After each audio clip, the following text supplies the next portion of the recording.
Com certeza, consta. É, de fato, né, o ponto fraquíssimo do governo Lula, a questão da segurança. Isso ficou escancarado aí, especialmente nas últimas semanas. O povo está abrindo os olhos, está cobrando. Bom, a gente vai acompanhar agora a fala do presidente da Câmara, Hugo Motta. Já já a gente traz aqui para discussão com o Fred também, porque eu estou vendo aqui que no chat a galera está criticando bastante o deputado Guilherme Derrite. Então já já a gente vai discutir um pouco mais sobre isso. Vamos ver.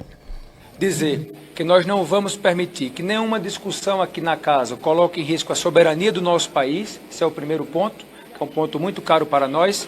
E o segundo ponto é o papel da Polícia Federal. Desde o dia de ontem foram levantadas uma série de narrativas não verdadeiras que havia o interesse dessa casa de tirar o poder da Polícia Federal. Nunca existiu isso. Eu conversei com o diretor-geral da Polícia Federal ontem à noite, hoje pela manhã. Almocei com o ministro da Justiça e reforcei isso também às lideranças do governo aqui na casa, que o papel da Polícia Federal para nós é inegociável no combate ao crime organizado.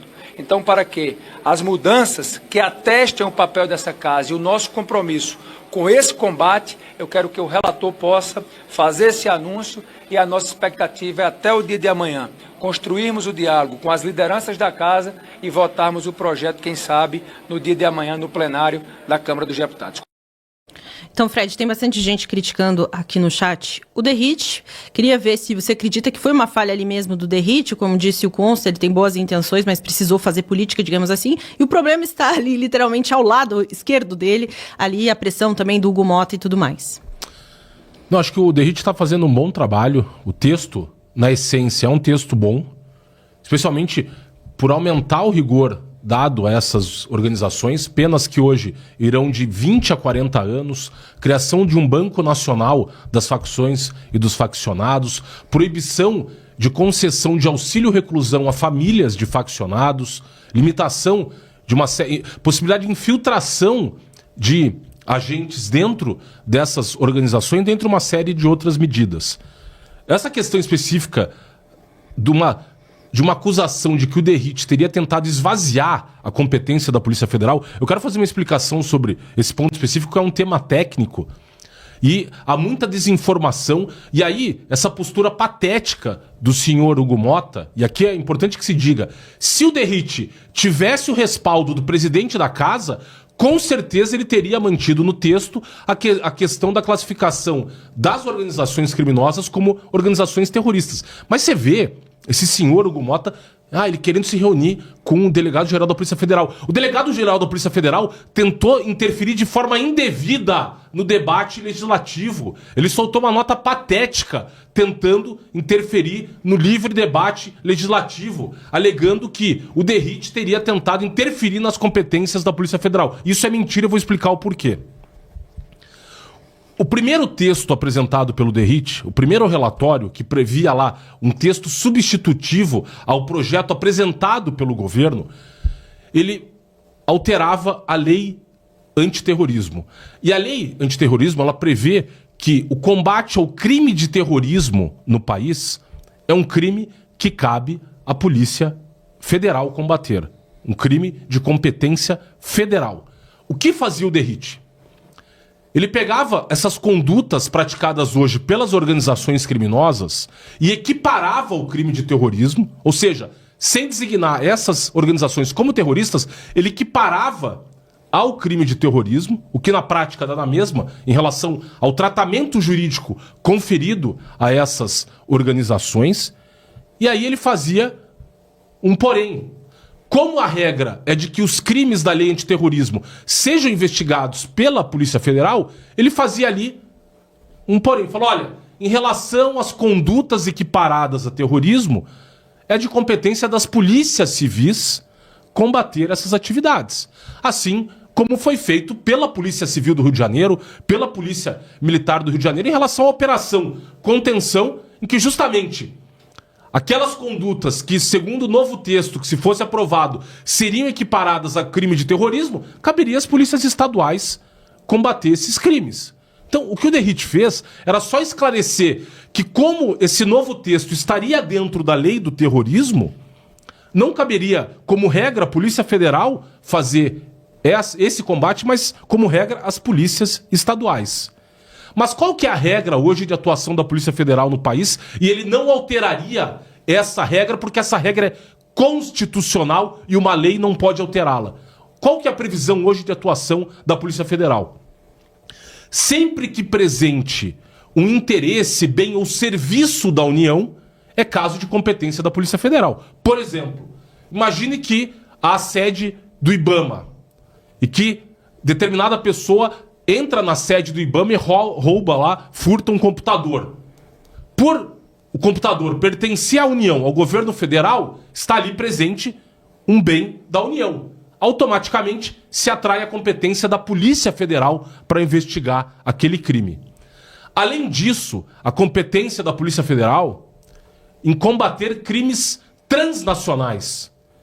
Crimes que afetem tanto o Brasil quanto outros países do mundo. Por exemplo, o tráfico internacional de drogas.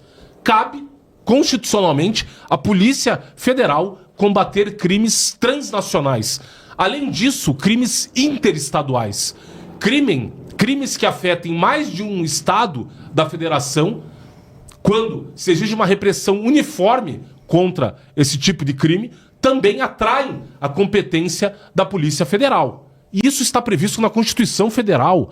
Então, essa questão foi uma tentativa de fritura da imagem do DERIT pelo governo federal, especialmente pelo senhor Ricardo Lewandowski e pelo senhor Andrei Rodrigues. Porque do ponto de vista constitucional, esse projeto de lei ele é incapaz de alterar a competência da Polícia Federal.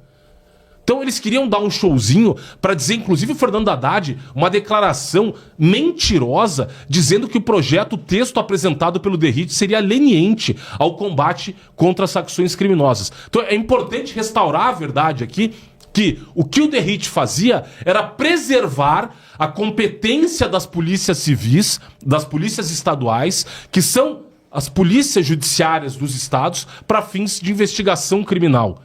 Dado que o texto original previa o combate, a equiparação desses crimes a terrorismo, então ele fazia simplesmente esse porém, dizendo, olha, apesar desse texto estar dentro da lei de terrorismo, as polícias civis se mantêm competentes para combater esses crimes. E aí, se valendo dessa questão técnica, que é difícil explicação para o público leigo, que não é da área jurídica, eles investem na desinformação numa tentativa de assassinar a reputação do DERIT. Esse é o ponto 1 em relação à questão da competência da Polícia Federal. Então, esse é um discurso mentiroso numa tentativa de assassinar a reputação do DERIT, como se ele fosse conivente e estivesse tentando esvaziar a competência da Polícia Federal para investigar esses crimes. É importante que se restitua a verdade nesse aspecto, porque fizeram uma campanha de achincalhamento do DERIT, especialmente por meio os membros do PT, obviamente, e do governo federal. Ponto 2, a questão do terrorismo. Aí sim, me parece que diante justamente desse achincalha que ele foi submetido, ele retrocedeu nesse ponto. Ele manteve todo o restante do texto, pelo contrário, ele alterou o texto apresentado pelo governo federal, porque o texto apresentado pelo governo federal é leniente com a criminalidade, previa, por exemplo, a questão do membro de organização criminosa privilegiado, que receberia ali um tratamento que, segundo o texto que o governo federal queria aprovar, o PT queria aprovar, faccionados poderiam responder ali com benefício de pena a 1 ano e 8 meses de prisão por serem integrantes de facção criminosa. Então, você vê claramente uma tentativa de fritura do DERIT e nessa questão específica do terrorismo, eu divirjo do DERIT nesse aspecto. Eu acho que ele deveria tentar aprovar esse texto classificando essas organizações terroristas criminosas como organizações terroristas e eu, se fosse ele, não recuaria nesse aspecto. Acontece que, como ele foi designado relator pelo Hugo Mota, ali uma questão política existente, obviamente que ele conversou com o presidente da casa para que o presidente da casa o indicasse relator desse PL, e aí me parece que houve ali uma construção política em que ele, para ser mantido como relator, houve esse acerto para que, nesse ponto específico, ele retirasse a questão dessas organizações como organizações terroristas. Eu, se fosse ele, manteria, e se falar, não vai manter, então eu me retiro como relator desse PL. Eu, se fosse ele, faria isso. Mas, o DERIT, ele Importante dizer, ele foi o relator do PL que acabou com as saidinhas no país.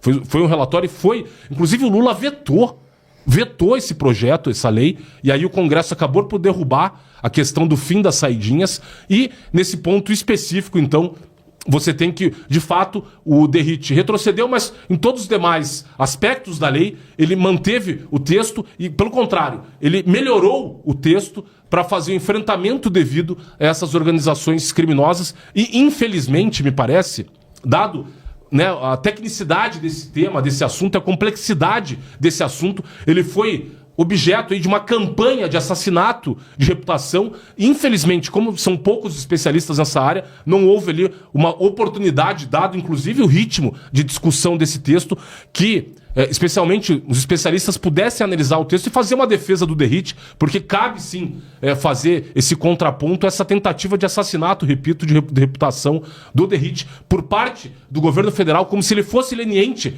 com a criminalidade organizada, quando a gente sabe que ele, dentre os secretários hoje de segurança pública do país, ele e os secretários do Rio de Janeiro, porque o Rio de Janeiro tem o secretário de Polícia Militar, secretário de Polícia Civil e secretário de Segurança Pública, e em São Paulo é condensado tudo na Secretaria de Segurança Pública, são os estados hoje que mais combatem a criminalidade organizada, e é importante não se permitir que assassinem a reputação do Derrite, porque o texto que ele apresenta é um bom texto, com esse porém só da questão do terrorismo, Mari.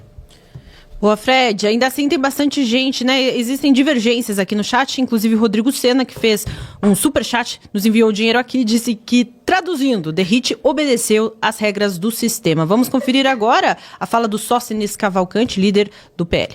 Nós do PL temos interesse no projeto antiterrorismo.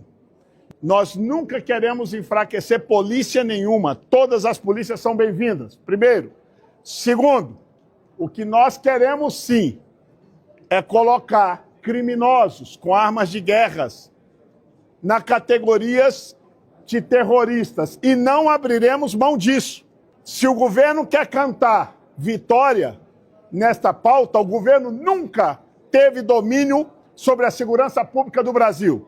Os piores índices de segurança pública no Brasil são responsabilidade do governo federal, que armam e permitem chegar a arma até os dentes, em especial no meu estado do Rio de Janeiro, e nós não abriremos mão de que colocar os criminosos no Brasil como terroristas. Se o Derrite voltar atrás deste texto, até porque entendemos, são dois projetos diferentes. O do governo, o governo que se vire com o texto dele. Agora, o projeto antiterrorismo, nós do PL não abriremos mão dele. Então, eu vou concluir, vou responder as perguntas. O governo quer discutir o seu texto com o relator Derrite, com o presidente da Câmara, é direito do governo fazer a sua luta. Não envolvam o PL, porque quem entende de segurança pública neste país é a bancada que mais gente tem da segurança pública, que é do Partido Liberal. Boa, siga comentando aqui, deixando sua opinião. Inclusive, a gente está encerrando aqui a enquete. O crime domina a governança do Brasil. 97% do nosso público diz que sim. Já vai entrar uma nova aqui. Inclusive, sobre, né, a pauta vai avançando aqui, mas ainda nessa questão que envolve narcoterrorismo. Queria ouvir a opinião do Consta, até antes de chegar aqui, a Elisa Robson, que é uma jornalista que teve a oportunidade aí de entrevistar, inclusive, Hugo Carvajal, que é braço direito aí de Hugo Chávez, também de Nicolás Maduro, que fez denúncia nos Estados Unidos, né, fez delação e que promete escancarar ainda mais aí o narcoterrorismo no Brasil. O que a gente pode esperar em relação a essa denúncia? Ainda deve vir algo que pode abalar aí a estrutura, esse sistema aqui no Brasil, Consta? Eu acho que sim, eu acho que a demora, né, postergando esse dia aí que o Carvajal vai entregar tudo que tem, né, porque ele está com risco de prisão perpétua, eu acho que essa demora diz que ele está preparando material sólido e robusto, então cada dia que passa e postergam é boa notícia, me parece, é assim pelo menos que eu tenho visto, né? O Carvajal, vamos lembrar, ele disse que o Hugo Chávez, de quem ele era muito próximo, né, financiou várias campanhas no continente, entre elas a do próprio Lula, o que configura crime eleitoral no Brasil, tinha que ser cassado o registro do PT e a eleição do Lula, então, na época, é considerada ilegítima, né? São denúncias gravíssimas que a velha imprensa está ignorando e que vem de alguém muito próximo, né, de que participou de tudo isso. É uma delação muito relevante. Isso mostra também, Mari, como existe uma afinidade dessa turma da esquerda radical, dos comunistas, com o crime organizado, com narco-guerrilheiros, com terroristas, né? Então, é por isso que o Sóstenes Cavalcante está certo, né? A bancada que entende de segurança pública e quer seguir nessa direção de considerá-los terroristas, os marginais que criam estados paralelos e aterrorizam suas populações, é o PL. Se depender do PT, as fronteiras continuarão porosas para a entrada de armas, os atos falhos vão mostrar que eles encaram traficantes como vítimas da sociedade, do usuário, do que quer que seja, né? Eles sempre foram simpatizantes das Farc, então, diálogos cabulosos com o PCC, então vamos falar a verdade, né? O PT é parte do problema. Não tem projeto de lei para combate à criminalidade que o PT participe, que a contribuição do PT seja positiva. Não existe essa possibilidade. Eles estão ali para criar cavalos de Troia, para tentar boicotar, enfraquecer o combate ao crime, né, criar mecanismos que ajudem a manter o status quo. O ministro da Segurança, Lewandowski, é o garoto propaganda da audiência de custódia, que é considerada uma espécie de serviço de atendimento ao criminoso. Quantos marginais perigosos foram soltos com esse esquema? Vários. Então nós estamos lidando aqui com gente que não quer combater o crime para valer. Seja por motivos político-eleitorais, seja por motivos ideológicos. O fato é que a linha dura, a turma que quer combater o crime, é a bancada da bala, né? São essas pessoas que recebem essas alcunhas pejorativas. Só que são eles que entendem que a impunidade é o maior problema no Brasil e que o bandido tem que ser tratado como alguém que fez uma escolha pelo mal, não que é uma vítima, coitadinho, da sociedade. Ótimo, Consta. Agora aqui na mesa, Fred, você trouxe algumas análises já sobre esse assunto, né? Mas para levar o pessoal aí, as delações do Carvajal apontam que haveria aí beneficiados, entre eles Lula, o próprio Evo Morales na Bolívia, os Kirchner na Argentina, Gustavo Petro na Colômbia também. O que você acredita que a gente ainda deve, né, que deve vir à tona nos próximos meses, quem sabe, como diz o Consta, né, tá demorando bastante, já existe uma expectativa há um bom tempo, mas o que deve vir à tona aí em relação a essa teia de relações aí no narcoterrorismo, especialmente na América Latina? Pois é, Mari, é uma grande expectativa em relação a essa colaboração do Hugo Carvajal, que foi chefe da inteligência militar venezuelana sob os governos de Hugo Chávez e do Nicolás Maduro. Depois ele tem um rompimento com o Maduro, acaba fugindo para a Espanha, é preso na Espanha, fica 2 anos preso e é então extraditado para os Estados Unidos, onde ele realiza essa colaboração premiada com o Departamento de Justiça americano e terá a sua sentença em breve no Distrito Sul de Manhattan. Essas denúncias de que Hugo Chávez e a Venezuela, Maduro, financiam atividades de políticos de esquerda alinhados à ditadura venezuelana já é antiga. O próprio partido Podemos, na Espanha, para quem não se recorda, esse partido Podemos é uma espécie de PSOL espanhol, que surge ali no final dos anos 2000, somente por meio de um professor universitário, o maior líder do partido, Pablo Iglesias. Já no final dos anos 2000 começam a surgir as primeiras denúncias, que inclusive a fundação desse partido Podemos na Espanha esse partido havia contado com dinheiro vindo da ditadura de Hugo Chávez. O que o Hugo Carvajal traz a público agora é que, para além desse caso espanhol, o governo venezuelano teria financiado campanhas de aliados do chavismo, em outros países da América Latina, considerando Cristina Kirchner e o próprio Lula aqui no Brasil. Nós temos essa ligação histórica desses partidos latino-americanos, especialmente por meio do Foro de São Paulo, essa aliança de partidos latino-americanos, né, essa entidade que foi fundada em 1990 pelo Fidel Castro, pelo Lula, objetivando justamente fortalecer o movimento comunista, socialista latino-americano, justamente naquele momento em que havia a desintegração da União Soviética, em que o movimento comunista entrava em crise diante da comprovação notória do fracasso do modelo soviético, que não funcionou nem na Alemanha, que é um dos países mais produtivos no mundo, quem dirá nos demais países do mundo.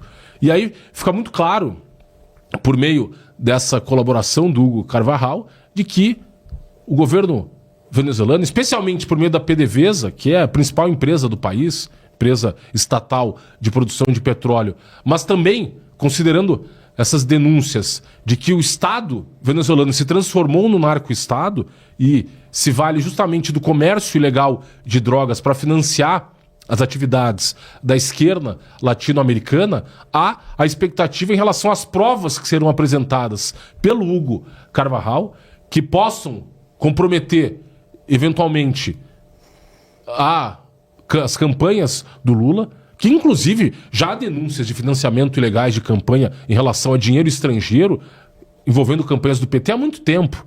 Há matérias célebres, recordo aqui, publicadas pela revista Veja no início dos anos 2000, envolvendo dólares cubanos que teriam sido entregues em caixas de uísque a lideranças do PT, que já teriam financiado as campanhas do PT há muito tempo. Então, não é a primeira vez que surgem denúncias envolvendo dinheiro ilícito utilizado nas campanhas políticas do PT e o dinheiro oriundo justamente de aliados estrangeiros do partido. E considerando a gravidade dessa conduta perante a legislação eleitoral brasileira, que proíbe de forma peremptória que qualquer partido político brasileiro receba qualquer tipo de subsídio, subvenção, de apoio financeiro estrangeiro, o que, uma vez comprovado, deve levar à cassação do registro partidário e cassação dos mandatos de filiados a partidos que tenham recebido financiamento ilegal. Então fica muito claro, Mar, que há uma expectativa em relação aos documentos a serem apresentados pelo Hugo Carvajal, considerando a gravidade desse financiamento ilegal, especialmente à luz da legislação político-eleitoral brasileira, que proíbe, repito, de forma peremptória que partidos políticos recebam qualquer tipo de financiamento estrangeiro. Perfeito. Fred, agora a gente vai receber aqui a jornalista Elisa Robson. Boa tarde, seja bem-vinda aqui ao Sem Rodeios. Olá, boa tarde. Obrigada pelo convite.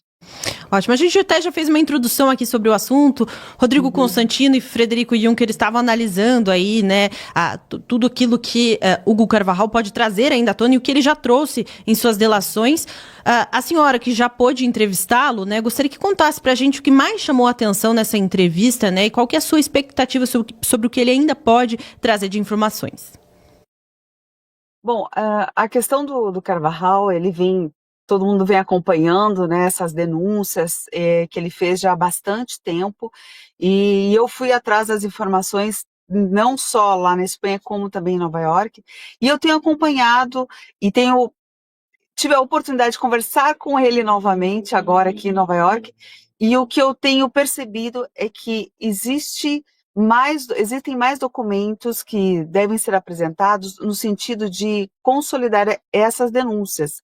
Por quê? Porque até agora houve muita informação que conectava a Venezuela com os Estados Unidos, mas há uma preocupação em entender melhor como tudo isso funciona na América Latina, especialmente em relação ao Brasil, né? A própria justiça americana tem esse interesse, porque o Brasil é o coração da América Latina e tem algo bem importante aí que preocupa hoje bastante o governo americano. Embora seja a Bolívia, o Peru e a Colômbia sejam, por exemplo, os maiores produtores aí de cocaína, nós temos o Brasil como principal centro logístico, né? É pelo Brasil que passa toda essa questão grave do tráfico de drogas. Então, nós temos um corredor logístico que transforma o Brasil na principal infraestrutura, digamos assim, para o transporte de tudo isso.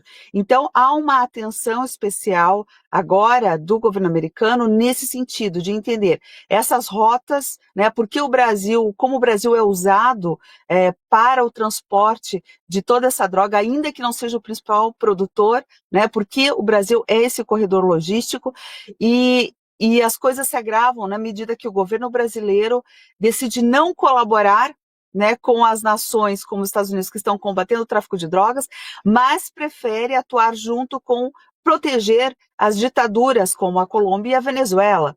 Então, há uma preocupação grande nesse tipo de postura do atual governo brasileiro, né, que decide, então, proteger em alguma medida qualquer investigação realmente profunda. Nós temos Lewandowski aí falando, se pronunciando seriamente que não deve-se colocar as facções de drogas como grupos terroristas. Isso é uma tentativa, está sendo lido como uma tentativa de proteger essas facções de algo realmente mais sério, mais grave, como tudo isso que Carvajal vem relatando e vem apresentando até aqui. Elisa, poderia compartilhar com os nossos espectadores, né, como é que a senhora, né, estabeleceu contato com o Carvajal, como é que foi esse contato com ele, a entrevista que a senhora conseguiu conduzir, a expectativa em relação, né, que houve esse adiamento da sentença contra ele, diante da complexidade das delações, da colaboração que foi feita por ele em relação às autoridades americanas, a senhora pudesse nos compartilhar um pouco, né, da sua experiência, como é que foi o contato com ele e a expectativa em relação a esses desdobramentos do caso Carvajal. Você diz o contato aqui nos Estados Unidos ou em Nova York? Não, quando a senhora esteve presencialmente com ele, a entrevista, né? Já lá, desde o princípio, como é que a senhora...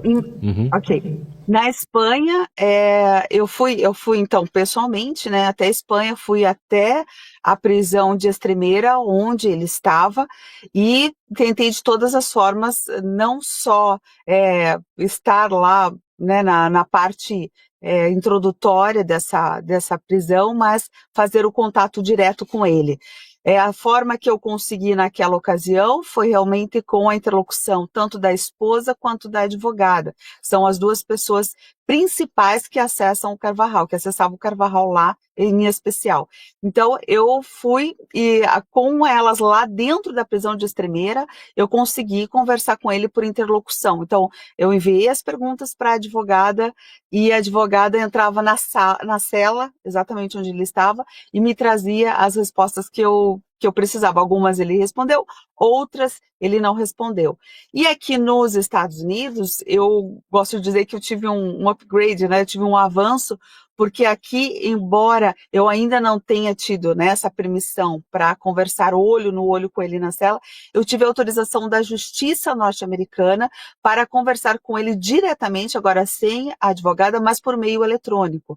Então, são conversas que são no âmbito de uma entrevista, né, das perguntas que eu fiz, mas elas são todas acompanhadas e são monitoradas pela justiça norte-americana, pelas autoridades norte-americanas. Então, aqui também, embora eu já tenha, né, um momento mais interessante, que foi conversar diretamente com ele, sem intermediários, ainda assim é toda uma reportagem, uma entrevista, que ela é feita por esse meio eletrônico e também é monitorada e acompanhada, né, de perto. Tanto as minhas perguntas, primeiro elas são observadas e decididas se elas podem ser encaminhadas, e vice-versa, a resposta dele também. E quando ele dá a resposta dele, a autoridade analisa a resposta e encaminha então para mim. Por que isso? Porque são questões extremamente sensíveis, né, dizem em relação à questão principal, que é o tráfico de drogas, mas também são questões diplomáticas, né? Então, uma entrevista ou uma informação que possa ser um pouco mais delicada precisa passar por esse filtro. Então, é assim que eu consigo conversar com ele. Até agora, as minhas perguntas foram enviadas sem serem barradas, e as respostas que eu tenho recebido dele também. Tenho recebido respostas diretas das minhas perguntas. Elisa, boa tarde, bem-vinda ao programa. Quais respostas te chamaram mais atenção? E em relação à questão de financiamento de partidos, né, que é algo que a lei eleitoral veda, proíbe no Brasil, né, claramente, se ficar comprovado, se ele apresentar entre os materiais provas contundentes de que o governo estrangeiro de Hugo Chávez deu dinheiro para a campanha do Lula, você acha que isso vai ter alguma consequência concreta? Eu acho que sim, Rodrigo. Em que sentido? Eu acho que o próprio sistema político do Brasil deve ter uma reação, né, bastante forte. Eu acredito que, em primeiro lugar, é isso que deve acontecer. Se concretizando todas essas denúncias, né, se for isso realmente for colocado de forma contundente, eu acho que o próprio sistema político do Brasil deve ter uma reação. Por quê? Porque nós estamos acompanhando o que está acontecendo em relação a Maduro e em relação ao Gustavo Petro, né? E Lula faz parte desse tripé, digamos assim. Então, já temos dois personagens importantíssimos do Foro de São Paulo e ligados a toda essa questão do tráfico de drogas com partidos políticos, e que eles comprovam, né, que o tráfico de drogas não está apenas organizado para se tornar um grupo criminoso, para o crime organizado. Eles estão organizados para definir presidentes da República, ou seja, para um grupo político criminoso. Então, eles não querem apenas vender drogas, eles querem escolher presidentes, atuar politicamente nos países. Então, temos Maduro e Gustavo Petro na mira, direto dos Estados Unidos. Lula, que faz parte desse tripé, tende ou a ser o próximo ou a ser retirado desse poder pelo próprio sistema do Brasil, uma vez que esses dois outros personagens provavelmente vão cair em breve. Ótimo. E como que a senhora acredita que vai ser recebida no Brasil, né? Se a gente for ver, se novas informações vierem à tona, forem escancaradas, especialmente através dos Estados Unidos, haverá uma resistência no Brasil, a senhora acredita, especialmente por parte do sistema de uma forma geral, o governo, até o Supremo Tribunal Federal, etc., de aceitar, né, essas denúncias e, de certa forma, fazê-las valerem aqui também, de dar voz e luz a essas informações, até por parte da velha imprensa aqui no Brasil? A política, né, não é sempre preto no branco, né? Pelo contrário, tem muitas camadas aí de umas situações nebulosas. O que tende a acontecer, na minha opinião, é que Lula comece a ficar isolado. Então, tanto assim quanto o grupo que está com ele, né, que é o grupo do STF. Provavelmente o sistema vai começar a pular fora do barco, né, podemos colocar assim, ou deixar isolado para que venha a cair. Pode ser até que ele não saia do poder exatamente pelas denúncias do Carvalho, mas vão encontrar qualquer outra questão para fazer com que ele seja afastado do poder e afastado do comando, e a sua imagem seja deslocada para outro espaço que não o governo do Brasil. Acho que é por aí que o sistema deve agir no momento que tudo isso ficar comprovado, ou pelo menos no momento que seus pares, né, como eu falei, Maduro e Petro, já estiverem em outra posição nessa política internacional. Elisa, nós sabemos que muitos brasileiros têm sido vítima de perseguição pelo ministro Alexandre de Moraes. A senhora, inclusive, foi uma dessas pessoas. Como é que foi? A senhora conseguiu obter, né, o status de refugiada política, exilada política nos Estados Unidos? Poderia nos falar sobre isso e como a senhora, né, conseguiu obter esse asilo político? Sim. O processo nos Estados Unidos para uma pessoa obter o asilo político, ele segue alguns critérios, né? E um dos critérios mais contundentes, mais importantes, é a perseguição à imprensa independente, a própria imprensa, né? Se você vem de um lugar onde você não pode exercer a sua profissão integralmente como jornalista, ou seja, há um cerceamento da liberdade de imprensa, um cerceamento da liberdade de expressão comprovados, então você tem muitas chances já de receber esse asilo político. No meu caso específico, além dessa circunstância clara, né, que veio à tona, tanto que o secretário Marco Rubio colocou isso no último documento sobre os direitos humanos, e no capítulo Brasil ele deixa bem claro todas essas questões de perseguição a jornalistas, a jornalistas cidadão, pessoas independentes que estão tentando fazer as suas críticas e trazer as suas denúncias para o Brasil. Ele deixa muito claro neste documento. Então, isso já é uma comprovação oficial, né, da situação do clima que está no Brasil. No meu caso, especificamente, além disso, eu também tive outra comprovação oficial do governo dos Estados Unidos, onde eu sou citada nominalmente como uma das jornalistas que é perseguida por Alexandre de Moraes. Então, a questão do Alexandre de Moraes estar o tempo todo tentando controlar e fazendo ameaças e, por exemplo, fazendo outras agressões aos jornalistas, como o caso de caçar passaportes, prender pessoas, né, injustamente, enfim, todo esse comportamento do Alexandre de Moraes sobre as pessoas que fazem críticas ao governo, incluindo o braço judiciário, que é ele, isso tudo configurou um cenário muito sério para que o meu asilo fosse aprovado. Então, o caso de eu ter trazido também, né, toda essa história à tona, ter dado visibilidade bastante para esse caso do Carvajal, isso também mostra que eu fiquei muito, mas muito vulnerável aí no Brasil. Isso somando a todas as outras perseguições que outros jornalistas e outras pessoas comuns estão sofrendo apenas por se expressarem nas redes sociais. É isso aí, estamos juntos nessa de perseguição, Elisa. Nós e muita gente. E eu não sei se você viu esses dias, o David Agap e o Eli Vieira, né, estão agora com risco de entrarem aí em inquérito por meio direto do gabinete do Alexandre de Moraes, porque uma jornalista, seguindo o mesmo modus operandi daquela Juliana Dalpiva contra o Alan dos Santos, bateu na porta direto do ministro, né, para perseguir quem fez trabalho de reportagem jornalística sobre a Vaza Toga, né, com as denúncias do próprio Tagliaferro e tudo mais. Se você acompanhou esse caso, queria a sua opinião, se a gente está piorando, se a situação está fora de controle, se daqui a pouco vamos ter aqui nos Estados Unidos mais 2 asilados, né?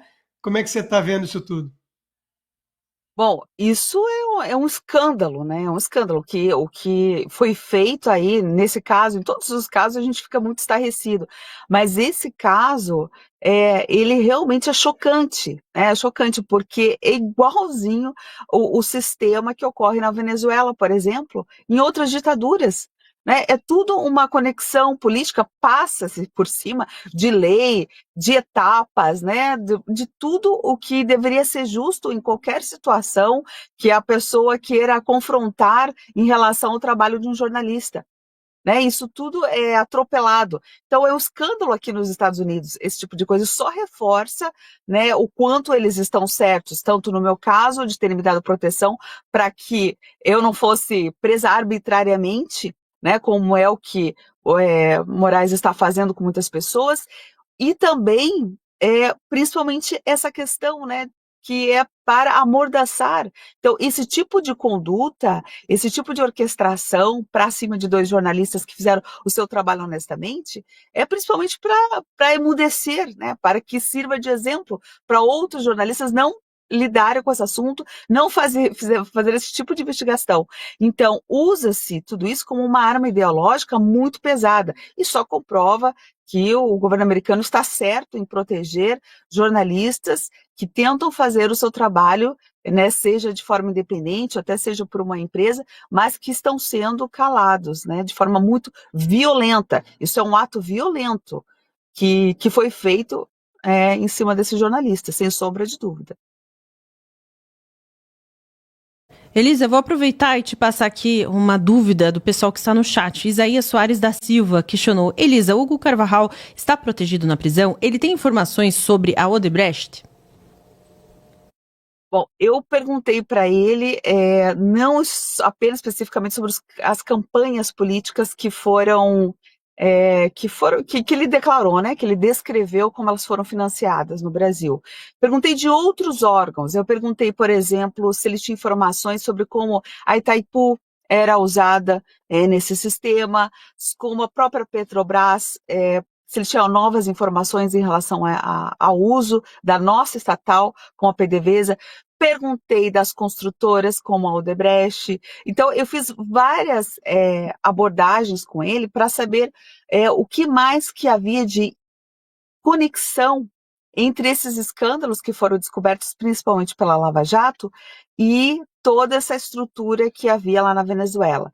Ele disse para mim que há informações, por exemplo, sobre a Itaipu, há informações sobre a Petrobras e as demais informações que eu levantei, que eu quis saber, ele falou que está aguardando uma autorização da justiça norte-americana, digamos assim, para que ele pudesse, não bem uma autorização, mas um cartão verde, para que ele pudesse ir a fundo nesses pontos. Até agora, eu ainda não recebi esse retorno, se já foi aprovado ou se ainda não foi, mas estou aqui aguardando pacientemente. Ótimo, Elisa. Muito obrigada pela sua participação. Volte mais vezes aqui ao Sem Rodeios da Gazeta do Povo.